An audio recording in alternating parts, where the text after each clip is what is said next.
Hi ನಮಸ್ತೆ ಎಲ್ಲರಿಗೂ Roopashree swing machine ಚಾನೆಲ್ಗೆ ಸ್ವಾಗತ. ವಿಡಿಯೋದಲ್ಲಿ ನಿಮಗೆ ಫ್ಯೂಸಿಂಗ್ ಟೇಪ್ ಅಥವಾ ಫ್ಯೂಸಬಲ್ ಟೇಪ್ ಇದ್ರ ಬಗ್ಗೆ ಮಾಹಿತಿಯನ್ನು ಕೊಡ್ತಾ ಹೋಗ್ತೀನಿ. ಇಲ್ಲಿ ನೀವು ನೋಡ್ತಾ ಇರ್ಬೋದು ವಿಡಿಯೋದಲ್ಲಿ ಇದನ್ನು ಫ್ಯೂಸಬಲ್ ಟೇಪ್ ಅಥವಾ ಫ್ಯೂಸಿಂಗ್ ಟೇಪ್ ಅಂತ ಕರಿತೀವಿ. ಇದನ್ನು ಯಾವ ಥರ ನಾವು ಹರಿದೋಗಿರೋ ಬಟ್ಟೆಗೆ ನಾವು ಹಾಕಿ ಯಾವ ಥರ ಜಾಯಿನ್ ಮಾಡ್ಬೋದು ಅನ್ನೋದನ್ನು ಈ ವಿಡಿಯೋದಲ್ಲಿ ತೋರಿಸ್ತೀನಿ. ನೀಟಾಗಿ ಅದಕ್ಕೂ ಮುಂಚೆ ವಿಡಿಯೋದಲ್ಲಿ ತೋರಿಸೋ ಥರ ನೀಟಾಗಿ ಹರಿದಿರೋ ಜಾಗನ ನೀಟಾಗಿ ಇಟ್ಕೊಳ್ಳಿ, ಸ್ವಲ್ಪ ನಾವು ಗ್ಯಾಪ್ ಇಲ್ಲದೆ ಇರೋ ರೀತಿಯಲ್ಲಿ. ಅದಾದಮೇಲೆ ಫ್ಯೂಸಬಲ್ ಟೇಪ್ನ ಕಟ್ ಮಾಡಿಬಿಟ್ಟು ನೀಟಾಗಿ ಅದು ಎಲ್ಲಿ ಹರಿದೋಗಿದೆಯೋ ಆ ಜಾಗಕ್ಕೆ ಆ ಥರ ನೀಟಾಗಿ ಹಾಕ್ಕೋಬೇಕಾಗುತ್ತೆ. ನೀವು ಬಟ್ಟೆ ಎಷ್ಟು ಹರಿದಿದೆಯೋ ಅಷ್ಟು ಮಾತ್ರ ಹಾಕ್ಕೊಂಡ್ರೆ ಸಾಕು, ಅದಕ್ಕಿಂತ ಜಾಸ್ತಿ ಹಾಕ್ಕೊಳ್ಳೋ ಅವಶ್ಯಕತೆ ಇರೋದಿಲ್ಲ. ನೋಡಿ ನೀಟಾಗಿ ಎಲ್ಲಿ ಹರಿದಿದೆಯೋ ಅಲ್ಲಿಗೆ ಮಾತ್ರ ನೀಟಾಗಿ ಅಷ್ಟಕ್ಕೆ ಮಾತ್ರ ಹಾಕ್ಕೊಳ್ಳಿ. ಅದಾದಮೇಲೆ ಅದೇ ಕಲರ್ ಮ್ಯಾಚಿಂಗ್ ಬಟ್ಟೆ ತೊಗೋಬೇಕಾಗುತ್ತೆ. ಮ್ಯಾಚಿಂಗ್ ಬಟ್ಟೆ ಅದು ಅಷ್ಟೇ, ನೀವು ಫ್ಯೂಸಿಂಗ್ ಟೇಪ್ ಎಷ್ಟು ಹಾಕಿದ್ದೀರೋ ಅಷ್ಟಕ್ಕೆ ಮಾತ್ರ ಆ ಬಟ್ಟೆನೂ ನೀಟಾಗಿ ಇಟ್ಕೋಬೇಕಾಗುತ್ತೆ. ಕಟ್ ಮಾಡಿ ತೋರಿಸ್ತಾ ಇದ್ದೀನಿ ವಿಡಿಯೋದಲ್ಲಿ ಯಾವ ಥರ ಹಾಕೋದು ಅಂತ. ಎಷ್ಟಕ್ಕೆ ಬೇಕೋ ಅಷ್ಟಕ್ಕೆ ಮಾತ್ರ ಆ ಫ್ಯೂಸಿಂಗ್ ಟೇಪ್ನ ಕಟ್ ಮಾಡಿ ಅಷ್ಟಕ್ಕೆ ಮಾತ್ರ ಹಾಕ್ಕೊಂಡ್ರೆ ಸಾಕು. ನೋಡಿ ಈ ಥರ ಹಾಕ್ಕೊಂಡ್ರೆ ಸಾಕು.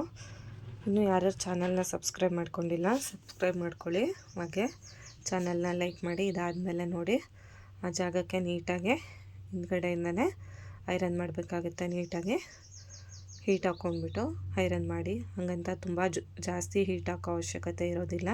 ನೋಡಿ ಬಿಟ್ಕೊಳ್ಳುತ್ತೋ ಇಲ್ವೋ ಒಂದ್ಸಲ ಅದು ನೋಡಿ ನೀಟಾಗಿ ಐರನ್ ಮಾಡ್ಕೊಳ್ಳಿ. ನೋಡಿ ಇವಾಗ ಓಪನ್ ಮಾಡಿ ತೋರಿಸ್ತಾ ಇದ್ದೀನಿ. ನಿಮಗೆ ಯಾವ ಜಾಗದಲ್ಲಿ ಹರಿದಿತ್ತು ಅಂತಲೂ ಗೊತ್ತಾಗಲ್ಲ, ಅಷ್ಟು ನೀಟಾಗಿ ನಿಮಗೆ ಕವರ್ ಆಗೋಗುತ್ತೆ. ನೋಡಿ ತೋರಿಸ್ತಾ ಇದ್ದೀನಿ ಝೂಮ್ ಹಾಕೂ, ಎಲ್ಲೂ ಹರಿದಿರೋ ಜಾಗ ಎಲ್ಲಿ ಅಂತಲೂ ನಿಮಗೆ ಗೊತ್ತಾಗೋದಿಲ್ಲ, ಅಷ್ಟು ನೀಟಾಗಿ ನಿಮಗೆ ಈ ಫ್ಯೂಸಿಂಗ್ ಟೇಪು ವರ್ಕ್ ಮಾಡುತ್ತೆ. ಹರಿದಿರೋ ಬಟ್ಟೆ ಅಲ್ಲದೆ ನೀವು ಇಲ್ಲಿ ನೋಡ್ತಾ ಇರ್ಬೋದು ಒಂದು ಸ್ಲೀವ್ಸ್ ತೊಗೊಂಡು ನಾನು ತೋರಿಸ್ತಾ ಇದ್ದೀನಿ.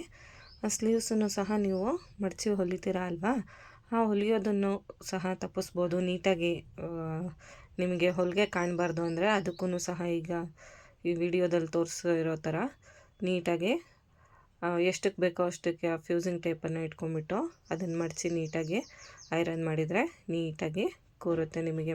ಇದಕ್ಕೂ ಸಹ ನಿಮಗೆ ಮತ್ತೆ ನೆಕ್ಸ್ಟು ಹೊಲಿಗೆ ಹಾಕೋ ಅವಶ್ಯಕತೆ ಇರಲ್ಲ. ಆಮೇಲೆ ಇದು ಬಿಟ್ಕೊಳ್ಳೋದು ಇಲ್ಲ. ವಿಡಿಯೋದಲ್ಲಿ ತೋರಿಸ್ತಾ ಇರೋ ಥರ ನೀಟಾಗಿ ಇಟ್ಕೊಂಡು ಫೋಲ್ಡ್ ಮಾಡಿ ನೀಟಾಗಿ ಅದ್ರ ಮೇಲೆ ಐರನ್ ಮಾಡಿದರೆ ಆಯಿತು, ನೀಟಾಗಿ ಕೂರುತ್ತೆ. ಇದು ಮೇಲೆ ಮತ್ತೆ ನೀವು ಹೊಲಿಗೆ ಹಾಕೋ ಅವಶ್ಯಕತೆ ಇರೋದಿಲ್ಲ. ಫಿನಿಶಿಂಗೂ ಸಹ ನೀಟಾಗಿ ಬರುತ್ತೆ. ನಿಮಗೆ ಹಿಂದ್ಗಡೆ ಹೊಲಿಗೆನೂ ಕಾಣಿಸಲ್ಲ, ಏನೂ ಕಾಣಿಸಲ್ಲ. ನೀಟಾಗಿ ನೀವು ಈ ಥರ ಐರನ್ ಮಾಡಿಕೊಂಡ್ರೆ ಆಯಿತು ಫ್ಯೂಸಿಂಗ್ ಟೇಪನ್ನು ಯೂಸ್ ಮಾಡಿಕೊಂಡು.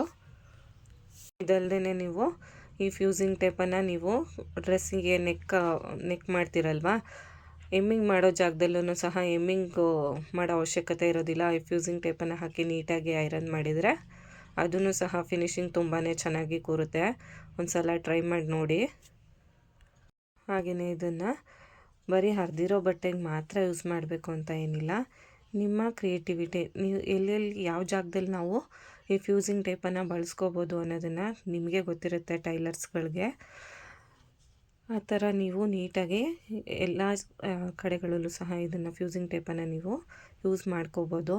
ಎಮ್ಮಿಂಗ್ ಮಾಡೋ ಹತ್ರ ಆ ಜಾಗಗಳಲ್ಲೂ ಸಹ ನೀವು ಯೂಸ್ ಮಾಡ್ಕೋಬೋದು. ಎಮ್ಮಿಂಗ್ ಬದಲು ಇದು ಫ್ಯೂಸಿಂಗ್ ಟೇಪ್ ಹಾಕಿದರೆ ಸಾಕು, ನೀಟಾಗಿ ಕೂರುತ್ತೆ.